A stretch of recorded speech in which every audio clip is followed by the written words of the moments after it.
type. This is going to be a video on the if function, and we're going to be going over simple if statements. So basically what an if statement does is, or what I'm going to use it for in this case is, I'm going to use it to dictate who gets a bonus and who doesn't, and what that bonus is going to be. So this is a simple if statement, so we're only going to have one set of criteria, and there's only going to be it's either going to be you get a reward or you don't. You get $1,000 or you get nothing. There are more complicated if statements that can be made to make that a little bit more versatile, but we're going to go over those in future videos when we talk about nested ifs, and also when we include and or statements. So we do what's known as a compound statement. But for this video, we're going to do a simple if, and the if is going to be it's going to be pretty simple. It's going to be if the employee gets a job rating of 4 or 5. So in other words, if the employee's job rating is greater than 3, then they will get a $1,000 bonus. If their job rating is not greater than 3, then they get nothing. So to start the function, you type equals if and open parentheses. Once you open those parentheses, the if statement begins. So we're going to say if and then blank so far. Now, as you can see, the instructions or directions or whatever you want to call it, the steps it takes to complete the if statement are listed. And the bolded one is the one that you're currently on. So I'm on my logical test. My logical test would be the job rating greater than 3. So to do that, I'm going to click onto the corresponding job rating cell to the left, and then I'm going to put the greater than sign 3. So the way Excel reads that is the cell to the left is greater than 3, and the cell to the left happens to be my job rating. So I am done with my logical test. I'm going to put a comma, because if you take a look at the different steps it takes to complete the if statement, there are commas separating each step. So I'm going to put a comma, and you'll see it will bold the value of true. Value of true. What happens if this is true? What happens if the job rating is greater than 3? We're going to replace the cell with a 1,000, because I want this person to get a $1,000 bonus. So comma, I'm done with that. Value of false, 0. They get nothing. And parentheses. Okay, so we have completed our if statement, and it reads as follows: if B2 is greater than 3, they get $1,000, and if it's not, they get nothing. So if we hit enter, you can see this person got nothing because their job rating was a 1.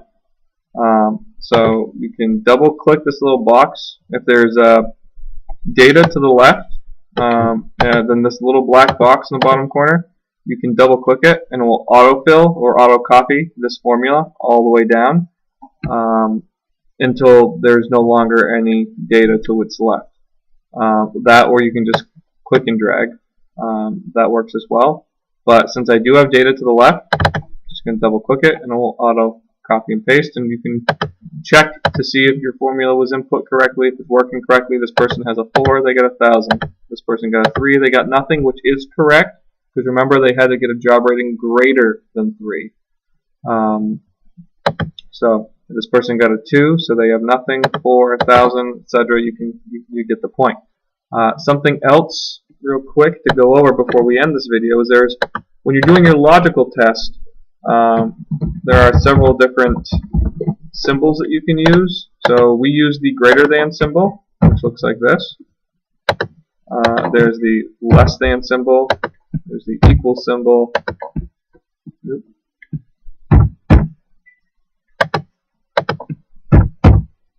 we go. There's also the way you would do not equal to. Okay, that's the not equal to symbol. It's a little bit odd. I don't think it's very intuitive, but that means does not equal. So like you could say, if their job rating does not equal 1, then they get a $1,000 bonus. It's one way to make it so everyone who gets a 2 through 5, they get a $1,000 bonus. You can also do greater than or equal to, which would look like that. Less than or equal to would look like that. So we can test that out. We're going to change our formula to be greater than or equal to 3. Then we're going to copy it down, and we should see this column right here has a 0 in it because it's a job rating of 3, and this one also has a 0 in it because it's a job rating of 3. We should see those both turn to thousands when I copy this down. Then you see all the 3's turn to 1000s. Now that I've changed my formula to be greater than or equal to 3, because now if you get a 3, 4, or 5, you get the bonus. Only the people who get 1s and 2s get nothing. So if I take that away, I'm going to take away the equal sign. Now it's back to just simply being greater than 3. So in other words, it would be bigger than 3. So 4 or 5 would give you that bonus. And I'm going to copy it down. And I'm also going to copy it up. We're back to the way it was before. But these are the different symbols you can use when creating your logic tests. And just for your convenience, I will write down what each of them means. Greater than, less than, equals, does not equal,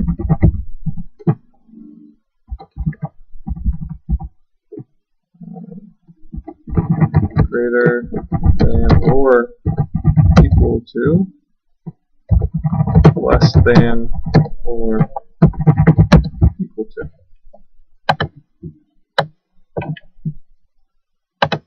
There we go.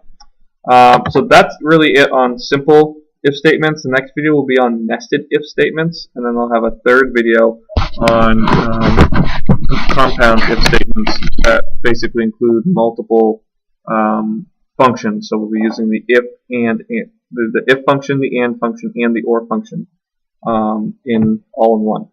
So.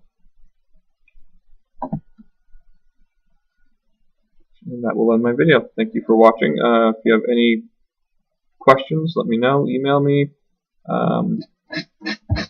Yeah, so thank you.